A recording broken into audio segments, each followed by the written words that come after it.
Hey everyone, it's Chris here, and in today's video, we're gonna cover how to fix script and third-party code issues related to your Webflow site. So to all the people that are new to this channel or to this episodes, basically we talk about different issues with Web Vitals, with page speed insights, and we're also discussing how to fix them. Good. So I do have right here aura.com page audit with the lighthouse, right? And there's like a couple of issues under this diagnostics list related to custom code, to scripts. First things first is the minimize main thread work, which probably some of you seen when you guys did like a page speed insights or a lighthouse audit. Then we have reduced the impact of third-party code here. We have reduced JavaScript execution time. We also have eliminate read and blocking resources, So basically, before I'm going to show you what is the solution here, right? I wanted to take a moment and explain to you why, first and foremost, we have this issue. So here's the thing. When a browser opens a web page, it needs to download all of the assets, like images, fonts, but also scripts. And these scripts, they need to use your CPU to make some calculations. And because of that, it takes longer for the page to load. So being said, the solution here is to use Google Tag Manager. We're gonna take all of the scripts we're using part of the Webflow side, and we're gonna create tags inside the Google Tag Manager. And later on, what we're gonna do is we will lazy load the Google Tag Manager itself. So Google Tag Manager only fire up when user interacts with the page. So with that said, the very first step is to lazy load Google Tag Manager. You're gonna see this code right here, and all you have to do is click on copy. Yeah, the code is already minified. And then what you wanna do is you wanna go to your Webflow project settings. You need to click on custom code and then head over to the footer code. And this is where you're gonna paste your code. Once you pasted the code, you just have to replace this GTM XXX with your actual Google Container ID. And the way you do so is you open up your Google Tag Manager, right? You select your container, and then in the top right corner, you're gonna see your ID. So all you have to do is just copy this ID, yeah? And then go back to the code that you just pasted inside the footer code and then paste this in right here. So basically replacing that XXX thing. So once you do this, you can click save. Don't publish your changes yet, because now what we have to do is we need to take all of the scripts that you're using on the Webflow side and make them as tags inside Google Tag Manager. So I'm gonna assume that you guys know how to create a tag inside the Google Tag Manager. And I just wanted to show you how my tags looks like. So I have a few scripts right here. I have like a custom video player, I have the disable scroll, I have the flick to slider, and I have this GoMotion library. And let me just open one of the tags so you can see exactly how this has been built.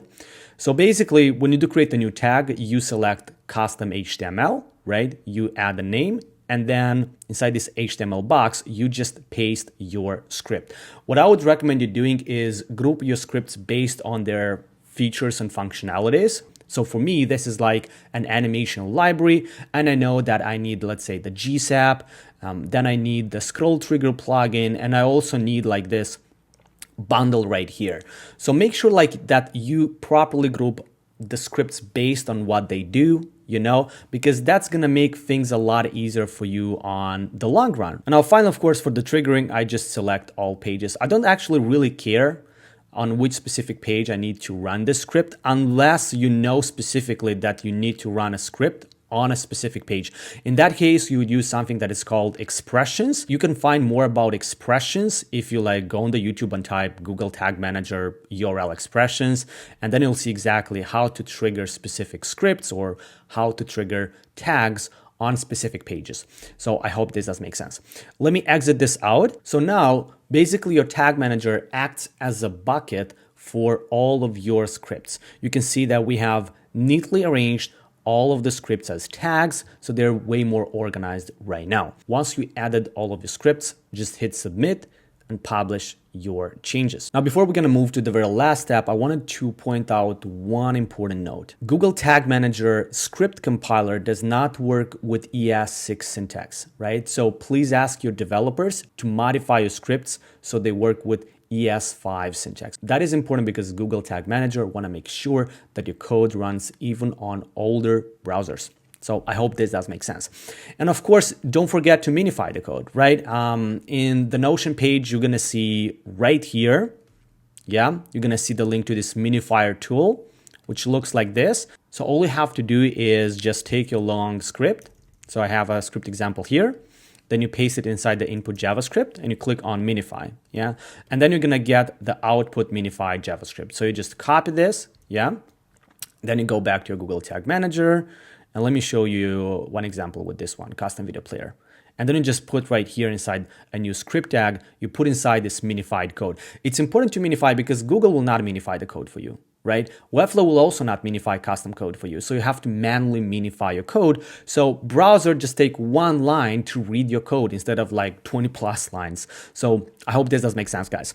Good. Now, the very last step, of course, is to publish. So hit submit here, go back to your Webflow, right? And then hit save here and publish to your domain. Now make sure that you remove all of the scripts that you have inside the Webflow page settings or inside the Webflow custom code under the project settings, because you don't want to have the same script running twice, since now they will be running through the Google Tag Manager. So I have on my screen a new incognito window with one of the Webflow template I'm working right now that do use this Google Tag Manager approach. And you can see right here that I'm not loading any third-party scripts, right? They will only load once I'm gonna start interacting with the page. So let's look over this network tab right here, yeah? And what you're gonna see is new scripts and all the tags will start to kick in as soon as I'm gonna like scroll the page.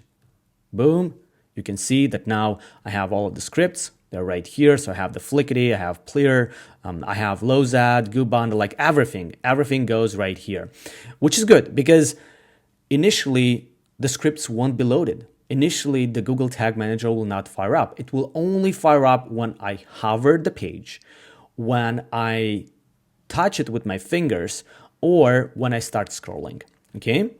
So I hope this does make sense. Now, if we go to the Lighthouse, then you can see that now we don't have any issues related to our scripts. Yeah, we only have this one, eliminate random blocking, reduce unused CSS, which obviously I talked about this in, do believe in my very first video, but we don't have like any issues related to JavaScript execution time or minimize main thread work.